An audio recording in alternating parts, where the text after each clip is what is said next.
إلهي إلهي إلهي إلهي إلهي اعوذ باللہ من الشیطان الرجیم بسم اللہ الرحمن الرحیم اللہم انا نرغب الیک فی دولت کریمہ تعز بها الاسلام و اہلہ تذل بها النفاق و اہلہ۔ دعا افتتاح کے اس فقرے کے اندر اس حکومت کا تذکرہ کیا جا رہا ہے جو کرامت بشر اور شرف بشر پر مبتنی ہوگی،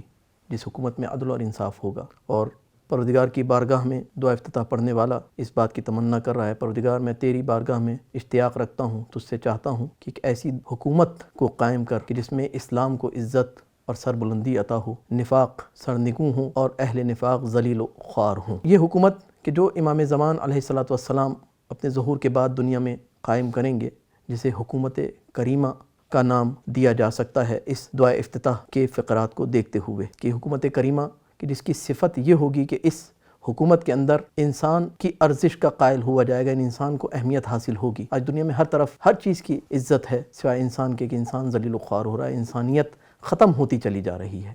انسان کی کوئی ارزش نہیں ہے، انسان کا خون بہانا آسان ہے، حتیٰ کہ جانوروں تک کے حقوق ہیں، لیکن انسانوں کے حقوق کے حوالے سے بات تو کی جاتی ہے لیکن عملاً انسان کے حقوق نظر نہیں آتے، انسان ذلیل و خوار ہے۔ اور جب وقت امام کی حکومت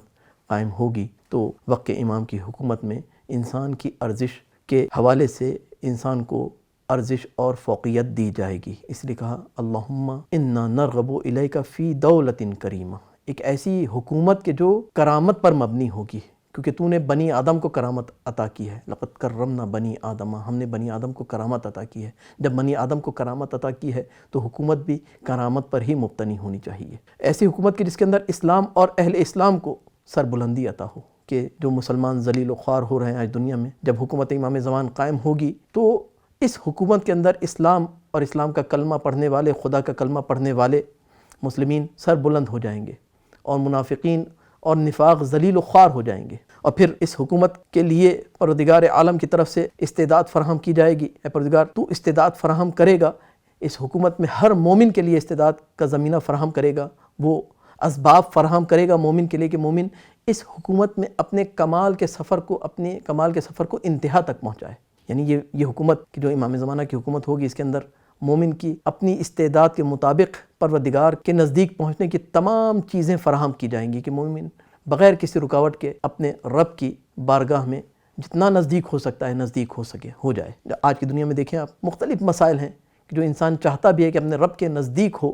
جو حلال کھانا چاہتا ہے، لیکن بس اوقات ایسی مشکلات پیش آ جاتی ہیں کہ اگر ایمان قوی نہ ہو تو انسان حرام کا مرتکب ہو جاتا ہے۔ اور جب وقت امام کی حکومت ہوگی، وہ دولت کریمہ ہوگی، حکومت کریمہ ہوگی، کرامت پر مبنی حکومت ہوگی، تو ایسی حکومت میں مومن اپنے سفر کو، کہ جو سفر کمال ہے، اس دنیا میں جس ہدف کے لیے انسان کو بھیجا گیا ہے وہ کمال کو حاصل کرنے کے لیے بھیجا گیا، کہ انسان سعادت کی راہ پر چل کر سعادت مند ہو سکے، مومن کے لیے تمام اسباب اس حکومت میں فراہم کر دیے جائیں گے کہ مومن اپنے رب تک پہنچ سکے۔ اور پھر آج کی دنیا میں دیکھیں تمام مومنین بکھرے ہوئے ہیں، آپس میں اختلافات ہیں، لیکن جب وقت امام کی حکومت ہوگی اور وقت امام اپنی حکومت قائم کریں گے تو تمام مومنین اس طرح سے ایک لڑی میں پرو دیے جائیں گے جیسے کہ بکھرے ہوئے موتیوں کو ایک لڑی میں پرو دیا جاتا ہے، مومنین کے اختلافات ختم ہو جائیں گے۔ یہ حکومت ایسی حکومت ہوگی کہ جس کے اندر خدا کی کتاب کی طرف دعوت دی جائے گی۔ آج بھی خدا کی کتاب کی طرف دعوت دی جاتی ہے، لیکن بس اوقات بلکہ اکثر و بیشتر ایسا ہوتا ہے کہ دعوت زبانوں تک محدود ہو جاتی ہے، لیکن جب امام آ کر خدا کی کتاب کی طرف دعوت دیں گے تو اس خدا کی کتاب کی طرف دی گئی دعوت کا اثر انسان کی فردی زندگی میں بھی ظاہر ہوگا اور اس کی اجتماعی زندگی میں بھی ظاہر ہوگا۔ فردی زندگی میں بھی اس کے اعمال اور افکار کے اوپر خدا کی کتاب حاکم ہوگی، چاہے وہ کتاب ناطق ہو، چاہے کتاب صامت ہو، دونوں کتابوں کا اثر انسان کی زندگی میں ظاہر ہوگا، فردی زندگی میں بھی اور اجتماعی زندگی میں بھی ظاہر ہوگا۔ اور جب آثار فردی اور اجتماعی زندگی میں ظاہر ہوگا، نتیجہ نکلے گا کہ ہر چیز پروردگار کی مطیع ہو جائے گی، امام کی مطیع ہو جائے گی۔ اور روایت کے جملے کہ جس میں امام نے فرمایا کہ میں دیکھ رہا ہوں کہ اصحاب امام زمان علیہ السلام مشرق سے مغرب تک احاطہ کیے ہوئے ہیں، اور ہر چیز کائنات کی امام کے مطیع ہو گئی ہے، کوئی چیز ایسی نہیں ہے کہ جو امام کے مطیع نہ ہو، ہر چیز مطیع امام زمان ہے۔ کیونکہ امام زمان عدل اور انصاف کو قائم کریں گے، اور پھر اس کے بعد جب امام کی حکومت قائم ہوگی تو شرک کا خاتمہ ہو جائے گا، اور دین اسلام رسول خدا صلی اللہ علیہ وآلہ وسلم لے کر آئے تھے اس دین کو پوری دنیا پر نافذ کیا جائے گا، اور امام اس دین کو پوری دنیا پر نافذ کریں گے۔ اور پھر اس حکومت کو کس طرح سے قائم کیا جائے گا، کیا طریقہ کار ہوگا، اس طریقہ کار کو دعا کے فقروں کے اندر اس انداز سے بیان کیا گیا: پروردگار تو وقت کے امام کی نصرت فرما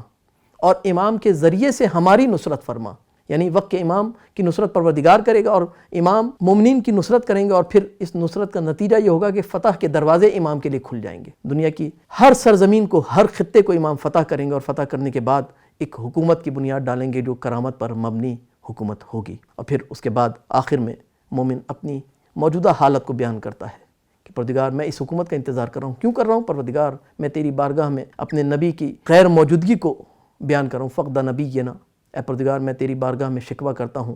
نبی کے نہ ہونے کا، حجت خدا سے زمین خالی ہے، میں اپنے وقت کے امام سے دور ہوں، میں اپنے وقت کے امام کو نہیں دیکھ سکتا، نبی خدا کے نہ ہونے کا تجھ سے شکوہ کر رہا ہوں۔ اور پھر اس کے بعد مختلف شکوے کرنے کے بعد اس بات کا تقاضا کرتا ہے کہ پروردگار تو جلد از جلد وقت کے امام کی حکومت کے لیے اسباب فراہم کر، امام کے ظہور میں تعجیل فرما۔ اللہم عجل لولیک الفرج والحمد للہ رب العالمین۔